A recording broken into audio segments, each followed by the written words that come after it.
അപ്പോൾ ട്രിമ്മിങ്ങിന് ശേഷം റിപ്പൻസ കലീസിയ അതുപോലെ തന്നെ ബോളരേലിയ ഇത് രണ്ടും കട്ട് ചെയ്ത് നിർത്തിയേക്കണ്ടാണ് കാണുന്നത്. Hello hi good morning. മഴക്കാലമൊക്കെ തുടങ്ങിയില്ലേ, ഇനിയിപ്പോൾ ചെടികൾക്ക് എന്താ ചെയ്യാൻ പറ്റുക? ഓസും പൈപ്പും കൂടി കണ്ടാൽ വെള്ളം ഒഴിക്കാമെന്ന് മാത്രമേ ഉള്ളൂ ചെടി സംരക്ഷണത്തിൽ ചിലർക്കൊക്കെ. പക്ഷേ ചെടികൾക്ക് മഴക്കാലത്ത് ചെയ്യേണ്ട കുറച്ച് ഇമ്പോർട്ടൻ്റ് കാര്യങ്ങളുണ്ട്. അപ്പോൾ അതിനെക്കുറിച്ച് പറയാമെന്ന്. അതിൽ മെയിനായിട്ടുള്ളത് ട്രിമ്മിങ് തന്നെയാണ്.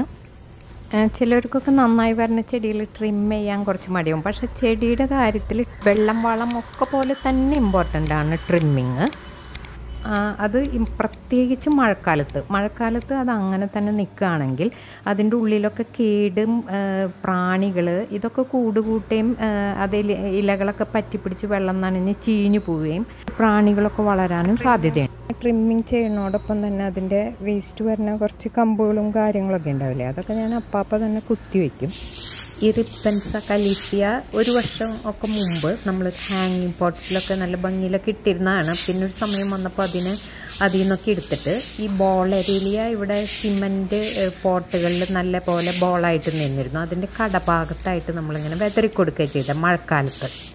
പിന്നെ അത് താഴേക്ക് ഫ്ലോ ചെയ്ത് വളരാൻ തുടങ്ങിയപ്പോൾ നല്ല പോലെ കട്ട് ചെയ്ത് കൊടുത്തു. താഴേക്ക് ഞാൻ കിടക്കുന്നത് റിപ്പൻസ കലീസിയ, മീതെ നിൽക്കുന്നത് ബോളരേലിയ. അപ്പം എന്നിട്ട് ആ താഴെ വെട്ടിയിട്ട വേസ്റ്റൊക്കെ എടുത്തിട്ട് നമ്മൾ തെങ്ങിൻ്റെ കടക്കെ കൊണ്ടുപോയിട്ട് വെതറിയിട്ടു. അപ്പം അത് മഴ സമയത്ത്. അപ്പം കഴിഞ്ഞ വർഷമൊക്കെ ഈ മഴ സമയത്ത് നമ്മൾ ഇതുപോലെ വെറുതെ വെതറിയിട്ടിട്ടുണ്ടായിരുന്നുള്ളൂ. അത് കഴിഞ്ഞിട്ട് ഇപ്പം നല്ല പോലെ പച്ചച്ചൊക്കെ വന്നിട്ടുണ്ട്. ഇനി ഇത് ട്രിമ്മും കൂടി ചെയ്ത് കഴിഞ്ഞാൽ ഭയങ്കര നല്ല സ്റ്റൈലിൽ കിട്ടും. അടുത്തതായിട്ട് നമ്മുടെ ബോളരേലിയ നല്ലപോലെ കട്ട് ചെയ്യാം. മഴക്കാലത്തുണ്ടാകുന്ന മറ്റൊരു പ്രശ്നം പ്രാണികൾ നിറച്ച് പ്രാണികളായിരിക്കും എല്ലാ ചെടിയിലും ഉള്ളിൽ. അത് കട്ട് ചെയ്ത് കഴിയുമ്പോൾ കുറേയൊക്കെ പറക്കും. ഇപ്പം നേരത്തെ ഞാൻ കട്ട് ചെയ്തപ്പോൾ ഒരുപാട് കൊതുകൾ ഇങ്ങനെ മിലിബഗ് പിന്നെ പലതരത്തിലുള്ള കൊച്ചു കൊച്ചു പ്രാണികളിൽ നമുക്ക് കാണാം. അപ്പോൾ ഇതിന് എന്താണ് പ്രതിവിധി എന്ന് ആലോചിച്ച് നമ്മൾ സമയം കാണും. ഇനി ഇതിന് വാങ്ങാൻ പോകണം, അല്ലെങ്കിൽ നമ്മൾ ആരോടെങ്കിലും വാങ്ങിക്കാൻ പറഞ്ഞു എന്തെങ്കിലും ഒരു സാധനം, അത് കിട്ടാൻ വൈകും. അപ്പോൾ എനിക്ക് സജസ്റ്റ് ചെയ്യാനുള്ളത് എല്ലാവരുടെ വീട്ടിലും ഹിറ്റ് ഉണ്ടാവും. നമ്മൾ കൊതുവിനും പാറ്റയ്ക്ക് അടിക്കുന്ന ഹിറ്റ് അത് ഉപയോഗിക്കുക. അത് കുറച്ച് ഉപയോഗിച്ചാൽ കട്ടിങ് കഴിഞ്ഞതിന് ശേഷം ഇതിൻ്റെ ഇടയിലൊന്ന് അടിച്ചു കൊടുക്കുക. അപ്പോൾ കുറേ പ്രാണികളൊക്കെ അങ്ങനെ പോയി കിട്ടും.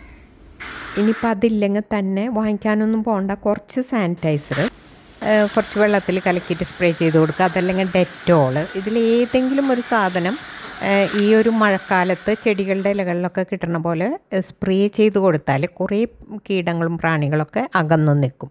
വേപ്പെണ്ണ വളരെ എഫക്റ്റീവാണ്, അത് പ്ലാന്റ്സിന് നല്ലതുമാണ്. പക്ഷേ അത് വാങ്ങിക്കണ്ടേ, അതുകൊണ്ടാണ് ഞാൻ പെട്ടെന്ന് വീട്ടിൽ ഉണ്ടാവാവുന്ന സാധനങ്ങളുടെ പേര് പറഞ്ഞത്. പക്ഷെ മഴക്കാലമാകുമ്പോൾ തീർച്ചയായിട്ടും ഒരു നീം ഓയിൽ, അതായത് വേപ്പെണ്ണ കുറച്ച് നമ്മൾ വാങ്ങി വെക്കണം. ഒരു 100 ml ഒരു 130 രൂപ പ്ലസ് കൊറിയർ ചാർജുമാണ് നമ്മളുടെ ഓൺലൈൻ സെല്ലിങ്ങിലുള്ളത്. അതുപോലെയുള്ള ചില പ്രോഡക്റ്റ്സൊക്കെ നമ്മളുടെ വാട്സപ്പ് ഗ്രൂപ്പിൽ ജോയിൻ ചെയ്തുകൊണ്ട് നിങ്ങൾക്ക് വാങ്ങാവുന്നതാണ്. വാട്സപ്പ് ഗ്രൂപ്പിൻ്റെ ലിങ്ക് താഴെ കൊടുക്കുന്നുണ്ട്. അതുപോലെ വാട്സപ്പ് നമ്പറും അതുപോലെ മണ്ണെണ്ണ അവൈലബിൾ ആണെങ്കിൽ ഒരു തുണി കൊണ്ട് പോട്ടിൻ്റെ സൈഡിലൊക്കെ തുടച്ചു കൊടുക്കാം. പക്ഷെ മണ്ണെണ്ണ ഇലകളിലൊന്നും വീഴാണ്ട് നോക്കണം കേട്ടോ.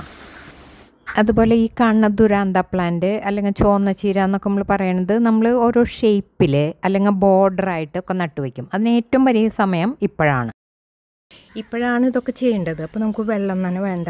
അതുപോലെ ചെടികൾക്ക് ഏറ്റവും വളരാൻ പറ്റിയിട്ടുള്ള നൈട്രജൻ മണ്ണിൽ പ്രകൃതിയിൽ നിന്ന് തന്നെ ലയിച്ച് ചേരുന്ന സമയമാണ് മഴക്കാലം.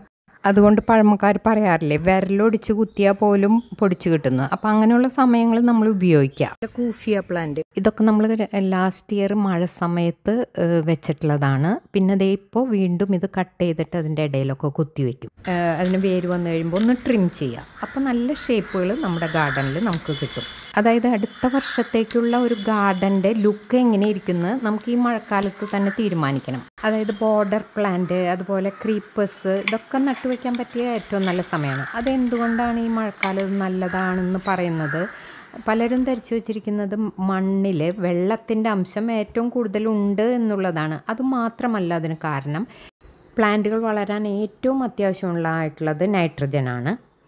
അത് അറ്റ്മോസ്ഫിയറിൽ ഉണ്ടെങ്കിലും അത് ഭൂമിയിലേക്ക് ഇറങ്ങിച്ചെല്ലുന്ന സമയം, അതായത് ഇടിമിന്നലോട് കൂടിയ മഴയിലാണ് അത് സംഭവിക്കുന്നത്. അങ്ങനെ ചെടികൾക്ക് വലിച്ചെടുക്കാൻ പറ്റുന്ന പരുവത്തിലായ നൈട്രജൻ ഏറ്റവും കൂടുതലുള്ള സമയം മഴക്കാലമാണ്. അതുകൊണ്ടാണ് ചെടികൾ നട്ടുവെക്കുന്നതിനും ട്രിം ചെയ്യുന്നതിനും പറിച്ച് നടുന്നതിനും ഒക്കെ പറ്റിയിട്ടുള്ള സമയം മഴക്കാലമാണെന്ന് പറയണേ. ഈ ട്രിമ്മിങ് ചെയ്യാൻ ഇഷ്ടമില്ലാത്ത ആൾക്കാരുടെ സൈക്കോളജി എന്തിട്ടാന്ന് വെച്ചാൽ ഇത് വേസ്റ്റാക്കി കളയണ്ടേ ട്രിം ചെയ്ത് കഴിയുമ്പോൾ വരുന്ന ലീവ്സൊക്കെ. അപ്പം അതിന് ഞാൻ നേരത്തെ പറഞ്ഞില്ലേ, നമ്മൾ എന്തൊക്കെ കട്ട് ചെയ്യണോ അതൊക്കെ നമ്മൾ ഒരു സ്ഥലത്തൊക്കെ കുത്തി വയ്ക്കുക. അപ്പോൾ ഇങ്ങനത്തെ ചെടികളൊക്കെ നമുക്ക് ഇഷ്ടം പോലെ ഉണ്ടെന്നുണ്ടെങ്കിൽ അതൊക്കെ ചെറിയ പോട്ടിലൊക്കെ ഇതുപോലെ ഇങ്ങനെ വെച്ച് പിടിപ്പിച്ച്, ഈ മഴക്കാലം അതിനൊക്കെ പറ്റിയ സമയമാണ്. ക്ലൈമറ്റ് ആയാലും അതുപോലെ തന്നെ നൈട്രജൻ കണ്ടൻറ്റുള്ള. അപ്പോൾ ഇതൊക്കെ ഇതുപോലെ കൊച്ചു കൊച്ചു ഇതുകളിലൊക്കെ ആക്കി വെച്ച് കഴിഞ്ഞാൽ ഒരു സമയത്ത് അത് വേരൊക്കെ പിടിച്ച് നമുക്ക് ഇതുപോലെ ഗിഫ്റ്റൊക്കെ ആയിട്ട് കൊടുക്കാം. ഞാൻ അങ്ങനെയാണ് ചെയ്യുന്നത് സാധാരണ. ഇപ്പോൾ ഈ കാണുന്ന ബോക്സർ ഉണ്ടല്ലോ, അത് എല്ലാ വർഷവും ഒരു 4 പ്ലാന്റെങ്കിലും നമ്മൾ കൊറിയർ ചെയ്ത് കൊടുക്കാറുണ്ട്. ഇതിപ്പോൾ നോക്കിയാൽ ഇവിടെ മുള വരുന്നുണ്ട്. അപ്പോൾ ഇത് ഇത്തിരി കൂടി വലുതായ ഒന്നുമില്ലെങ്കിൽ ഈ കഷ്ണം മുറിച്ചെടുക്കാം, അതല്ലെങ്കിൽ നല്ല തണ്ട് ഈ ഭാഗത്തുനിന്ന് കട്ട് ചെയ്ത് പോട്ട് ചെയ്താൽ ഇതുപോലെയൊക്കെ ആക്കി നല്ല ഭംഗിയുള്ള ഒരു പോട്ടിലൊക്കെ വെച്ചിട്ട് നമുക്ക് ഗിഫ്റ്റ് ചെയ്യാം. അതുപോലെ തന്നെ മഴക്കാലത്ത് നമ്മൾ ഇൻഡോറായിട്ട് വെക്കുന്ന പ്ലാന്റുകളൊക്കെ ഈ റെയിൻ വാട്ടറിലേക്ക് ഒന്ന് ഇറക്കി വയ്ക്കുക. കാരണം ആ റെയിൻ വാട്ടറിൽ ഞാൻ പറഞ്ഞല്ലോ നൈട്രജൻ ചെടികളുടെ വളർച്ചയ്ക്കൊക്കെ ആവശ്യമായിട്ടുള്ള പലതരം മൈക്രോ ന്യൂട്രിയൻസും മിനറൽസും ഒക്കെ മഴവെള്ളത്തിൽ കൂടെ നമുക്ക് ലഭിക്കും. ചില വളങ്ങളുടെ താഴെ കണ്ടിട്ടില്ലേ മൈക്രോ ആൻഡ് മാക്രോ ന്യൂട്രിയൻസ് എന്ന്.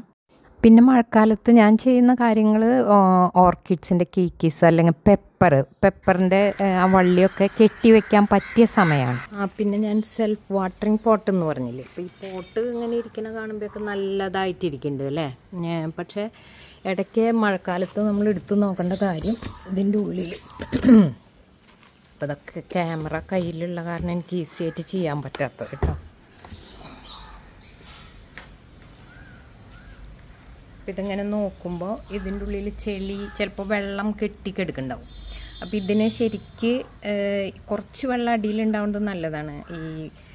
ഇത് ഫേണാണല്ലോ അതുകൊണ്ട്. പക്ഷെ അധികം മഴയത്തൊക്കെ ഇരിക്കണതെന്ന് വെച്ച് കഴിഞ്ഞാൽ ഇതിൽ വെള്ളം നിറഞ്ഞിരുന്നാൽ ഇതിലേക്ക് കൂടുതലായിട്ട് കയറിയിട്ട് അത് ചീഞ്ഞു പോവും. ഈ മഴക്കാലത്ത് ചീച്ചൽ വളരെയധികം ശ്രദ്ധിക്കേണ്ട കാര്യമാണ്. തോട്ടം നല്ലപോലെ വെടുപ്പാക്കുകയും പോട്ടുകളൊക്കെ നല്ല വൃത്തിയാക്കി വെക്കുന്നതിലൂടെ ഫംഗസ് ഇൻഫെക്ഷനാണ് ഏറ്റവും കൂടുതൽ മഴക്കാലത്ത് ചെടികളെ ബാധിക്കുന്നത്. അപ്പം അതിൽ നിന്ന് രക്ഷ നേടാനായിട്ട് ഒരു സ്യൂഡോമോണസൊക്കെ നമ്മളതിൽ പ്രയോഗിക്കുന്നത് നല്ലതാണ്. ഇനിയിപ്പോൾ സ്യൂഡോമോണസ് പ്രയോഗിക്കുമ്പോൾ ഒരിക്കലും NPK കെമിക്കൽ ഫെർട്ടിലൈസേഴ്സ് ഉപയോഗിക്കാൻ പാടില്ല. അതുപോലെ തന്നെ ഓർഗാനിക് ഫെർട്ടിലൈസേഴ്സ് ആയിട്ടുള്ള ചാണം, കമ്പോസ്റ്റ് ഇതൊന്നും ഒരിക്കലും ഉപയോഗിക്കാൻ പാടില്ല മഴക്കാലത്ത്. കാരണം അത് വീണ്ടും ഫംഗിസൈഡിന് കാരണമാവും. ഇനി NPK വളമായിട്ട് ഉപയോഗിക്കുന്നുണ്ടെങ്കിൽ സാഫ് പോലെയുള്ള ഫംഗിസൈഡ്സ് ഉപയോഗിക്കുക. അപ്പം മഴക്കാലത്ത് നമുക്ക് ആകെ ഇപ്പം ഞാൻ പറഞ്ഞില്ലേ നൈട്രജൻ്റെ കണ്ടൻറ്റ് ഭൂമിയിൽ നല്ലോണമുള്ള സമയമായിരിക്കും. അപ്പോൾ എല്ലുപൊടി മാത്രം നമ്മൾ വിതറി കൊടുത്താൽ മതി. ഇടയ്ക്ക് മഴയുടെ സമയത്തുള്ള വളം ചെയ്യലിൽ എല്ലുപൊടി മാത്രം ഉൾപ്പെടുത്തിയാൽ മതി. അതുപോലെ ഒരു സ്യൂഡോമോണസ് പ്രയോഗം, കുറച്ച് വേപ്പെണ്ണ സ്പ്രേ ചെയ്യുക. ഇതായിരിക്കും ഏറ്റവും നല്ല simple way of caring in rain season. മറ്റൊരു വീഡിയോയുമായി വീണ്ടും കാണുന്നവരെ നന്ദി, നമസ്കാരം, താങ്ക് യു.